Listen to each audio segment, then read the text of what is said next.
Hello everyone! Have a nice day to you all. Sa video ito ay mag-explore po tayo.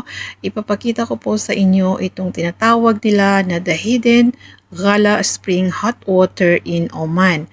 Kaya po ito tinawag na hidden dahil nandoon po siya sa loob ng kuweba.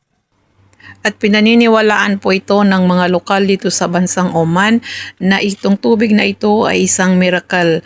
Healing water daw po siya sa taong may sakit sa katawan.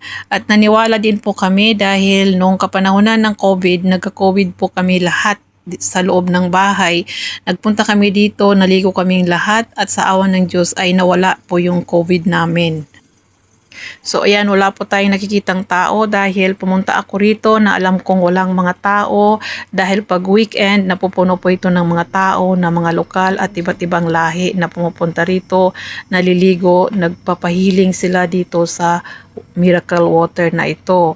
Dahil bawal po tayong mag-viewing pag weekend na maraming tao. Kaya ito, sinamantala kong ako lang ang tao dito. Dahil sa dinadayo po ito ng maraming mga lokal, ginawa nila ito ng parang swimming pool. Ayan, pwede tayong lumubog dyan sa ilalim na yan.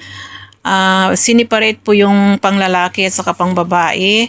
Actually, bawal ang mag-picture-picture dito dahil nga pinapaliguan ito ng mga lokal. Maraming mga lokal na pumupunta rito. Pero sinamantala ko lang pong pumunta ako rito nang walang tao. Ayan, may nakaiwan ng lollipop. So ganito ang ginagawa ng mga tao na pumupunta rito, yung hindi maliligo, kumukuha sila sa tubig na ito at dinadala sa kanilang bahay at pwedeng doon na ito ipaligo sa bahay. Ipanapaligo daw sa mga babies, mga matanda, sa mga sakit sa katawan, yung mga sakit na mga makatikati sa katawan, nawawala daw pagka pinaliguan sa tubig na ito.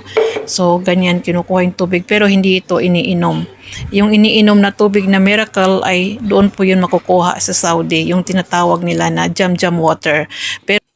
So yung mga taga-Oman na hindi pa po nakarating dito lang po yan sa Gala.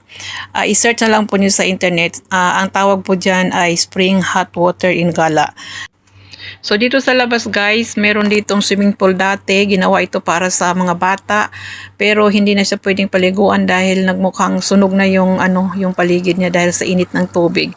So at kung inyong mapapansin, itong ginawa nilang lake ay wala nang tigil ang pag-agos ng tubig na yan. Papunta na daw yan doon sa milling water. Yung ginagawa na siyang malinis na tubig para isupply sa mga bahay.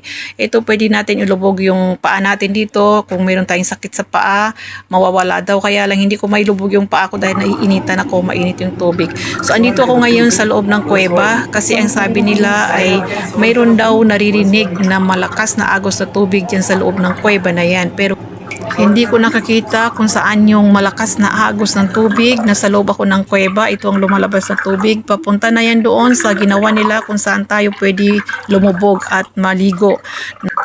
Mga kasisi, sana nag-enjoy po kayo sa panonood ng aking video. Maraming salamat po sa suporta. Hanggang sa muli nating pagkikita. Bye-bye!